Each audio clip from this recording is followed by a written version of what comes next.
সবসময় অফারটা লুফে নিতে পারবেন। 99% কখনো 100%, 200% পর্যন্ত অফার থাকে। সেটা কি? হাদিস জড়িত যে নামাজ, সেই নামাজের মধ্যে আপনি যদি দৈনিক 5 বার নামাজ পড়েন তো 7 খুন মাফ। আপনি খুন করেছেন তাতে কি হয়েছে? ব্যাপার না। 5 বার নামাজ পড়ছেন, 5 বার যে সোয়াব পাইছেন, ওই 2-4টা খুন, এটা কোনো ব্যাপার না। আপনি নামাজ পড়ছেন বস, ওকে, কোনো সমস্যা নাই, এবার যা খুশি করেন। সার্টিফিকেট তো আমরাই দিচ্ছি, সার্টিফিকেট তো ওলামারা দিচ্ছে। ওলামারা বলতে আউলাদে রসুলরা। তো যেখানে আউলাদে রসুলরা সার্টিফিকেট দিয়ে দেবে, সেখানে আপনি কিসের ভয়?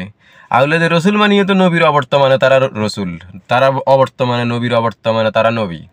তো যেখানে আপনাদেরকে নবীয়ে বইলা দিব, বারপ্রাপ্ত নবী যেখানে বইলা দিব যে তোমরা নামাজ পড়ো, এরপরে যা খুশি তা করো, কোনো সমস্যা নাই। আমরা তাই তো করি, তাই করি না?